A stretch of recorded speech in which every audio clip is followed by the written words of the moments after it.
Hey guys, Jano Zero, how you doing? I hope all is well in YouTube land. Whatever part of the world that you are in, somebody's going to say something about our fish tank. It's a 125 gallon saltwater reef tank.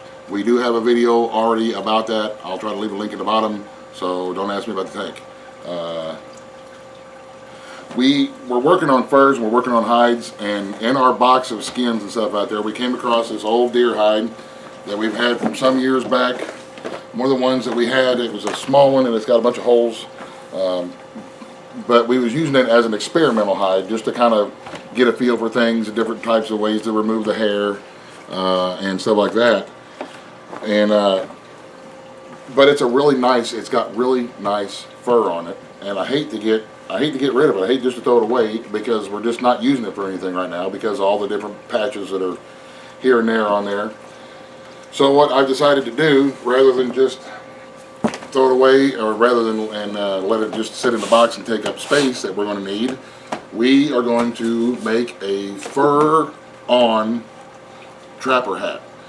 So you can see we've got our pieces laid out, and we're going to have to keep in mind the way that the fur is running, meaning the direction that the fur is going in. So if I want, because this hat's going to be for me, if I want this hat to have the fur that goes this way to shed water and sleet and snow and stuff, I'm going to have to keep that in mind when I lay my pattern out and start cutting it. So that's what I've done. And we're also going to try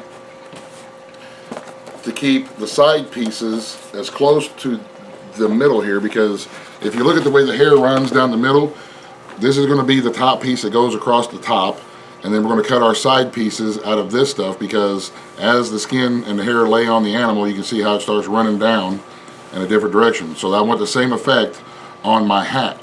I want it to run then this way and shed water and sleet and snow off away from the center of my head. So that's why we've got everything laid out. Same thing with the ear flap pieces. And we're going to try to leave, when I start cutting this out, we're going to try to leave these attached right through here. That way when we start sewing it together, and after we line it and we start sewing it, we'll know exactly where it is because it's already attached, the center pieces of the hat. And you'll notice that we've got them marked out in the center roughly of the hat. That way when we get it all cut out, we'll fold this over and these will go into the side. Well, you'll see. So we've taken all that into consideration. The brim of the hat, I wasn't quite sure if I wanted the hair to run down or the hair to run up. That's the reason why we've got two of them laid out. We're going to cut two separate pieces and see which one works the best. Yes, there's two different colors of ink on here because the black pen died on me when we was marking. So now what we're going to do is we're just going to take these little, I don't even know what they're called, man, little X-Acto knives, little modeling knives, little razor knives type, scalpel type thing. It's not a scalpel, but it's just a knife. And I'm going to start to cut my pattern right through the skin without cutting the hair. I don't want to cut the hair, I just want to cut the skin. So I'm going to carefully start cutting out my pattern. We're going to do this all the way around. I'm going to put my glasses on because I can't see crap up close without my glasses. Yay, getting old! And we will come back once we got all our pieces cut out. We'll show you what that looks like. Okay guys, we can see now we've got our pattern cut out here of the center of the back of the fur here, and all the hair is running the way that we want it to run, all in the same direction, and all of our pieces are here. So what we're going to do now is we're going to flip it over. Oh, you know, and by the way, note to self, when you're cutting hides that have thick fur on them, do it outside. Otherwise there's going to be hair. I'm not admitting anything, I'm just saying there'll be hair everywhere. Alright, let's so now what we're going to do, now we've got it flipped back with the skin side up, we're going to go ahead now that we know that our hair is all running the same direction and it is doing what we want it to do, and we're going to separate these two side pieces here now. We're just going to use our same little razor knife, and we're just going to cut the skin without trying to cut the hair. You're going to always cut some hair, it's going to be unavoidable. You're going to always have some that get shaved in the process, but if you just use the very end of your knife barely through the skin, then you'll avoid cutting a whole big batches of it. So we're going to cut these side pieces off and set them aside now that we know that they are going to work and that they are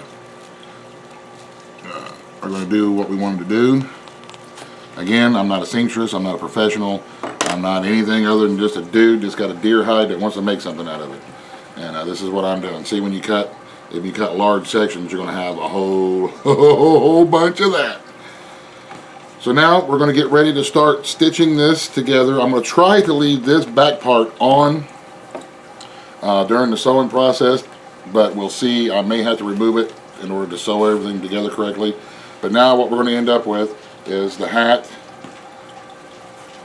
that's going to piece together like this, and hopefully all the hair is going to be running the same way and all that kind of crap. I know it's not holding together very well, but that's what we're going to do. And then this is what we're going to use for the brim of the hat. We're going to have the hair running up. That way when we sew it to the brim of the hat and it lays down, it's going to all be flowing together. That's the plan. Nothing usually ever works out as planned, but that's what we're going to try to do. So now what we're going to do is we're going to cut out, I got an old flannel shirt here.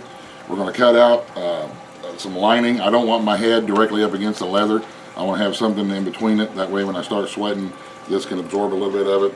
And I'm just going to take my old flannel shirt here and cut out the patterns, and we'll stitch them to the pieces first, and then we'll stitch all the pieces together. So let me get my flannel cut out. And the next time we turn the camera on, we'll have our flannel pieces will be cut out and sewn to the inside of the leather here. So once we get all that done, then we'll go to the next step.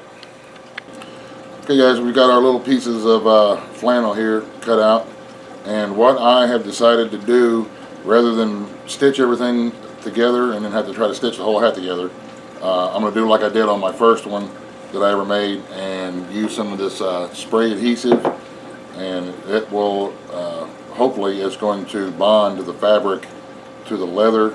So I'm just taking it half at a time,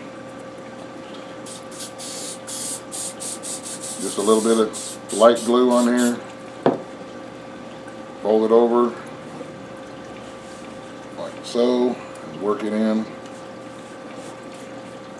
so you can feel the glue coming up through the fabric. And then I just flip it over and do the other half here.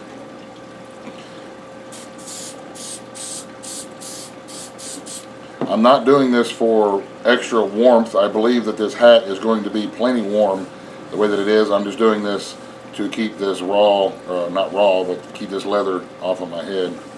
So now we're going to set these aside. We got the glued together.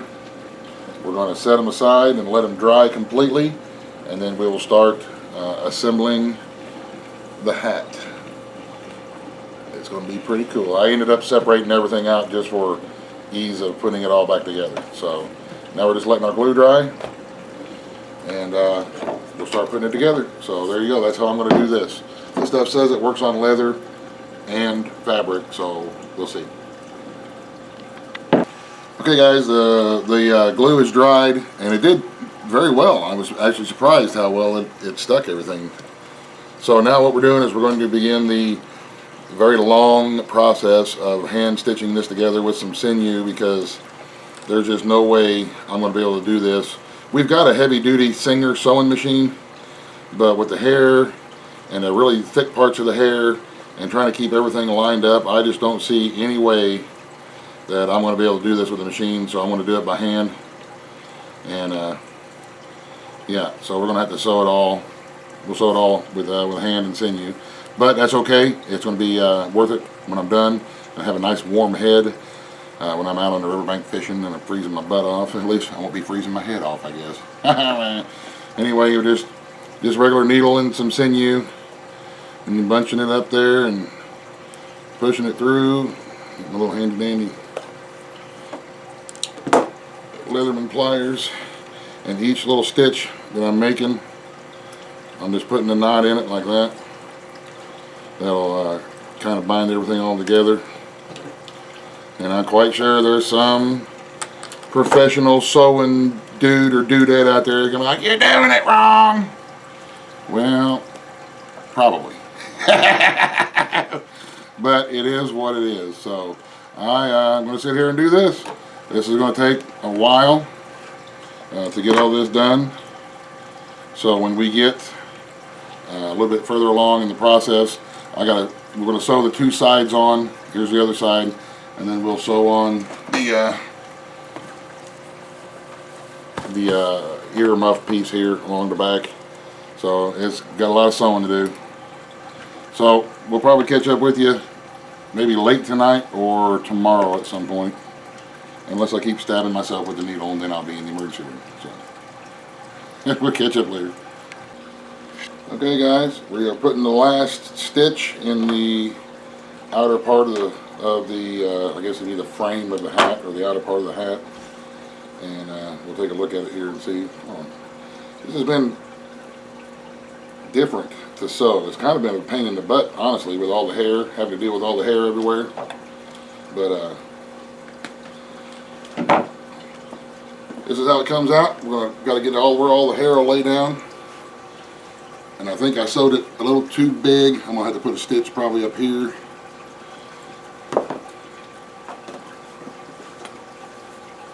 But man, this thing is going to be warm. I made it a little bit too big, so I think what I'm going to do is get like a stocking hat or something and put it in, sew it on the inside.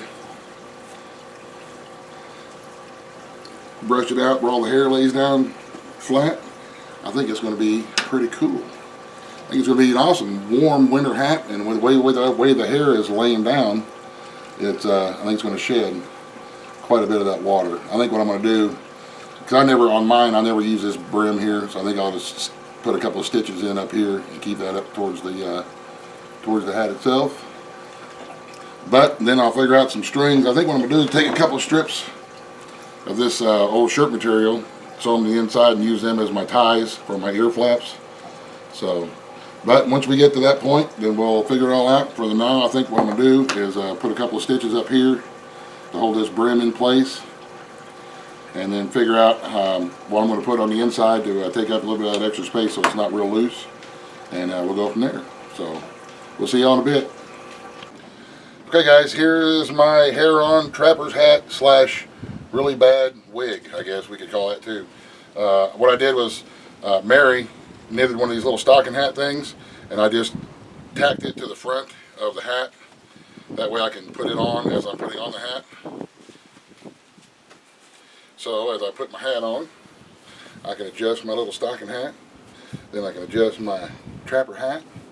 I took some little shirt pieces and made me a little tie here to tie underneath my beard. And I am ready to be out in the cold. This thing is going to be crazy warm. And so if I'm out hunting or on running the traps or whatever I'm doing outside, or even doing chores, I'm going to be nice and warm. It's going to be handy when we're fishing on the river in the early morning too. So there you go. All you dudes and dudettes and all you hunters out there, if much better. Now I don't feel naked.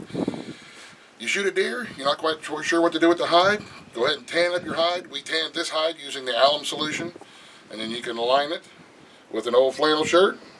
Find you a trapper's hat pattern online. I'm sure there's somewhere out there you can find one, and make you a nice warm hat out of it. This one is going to, hopefully I'm going to be able to keep this one and keep this one as mine. And I think it looks pretty cool. And you know, all the hair running the way that it's supposed to run should shed the weather pretty well. So there you have it. Not sure what else to say about the hat. It's done. And can't wait to try it out in some cold weather. If the weather ever turns cold again, who never knows. So, all right guys, thank you very much for watching. If I can do it, you can do it. Have a great day. God bless. The end. Buzz, buzz, the end.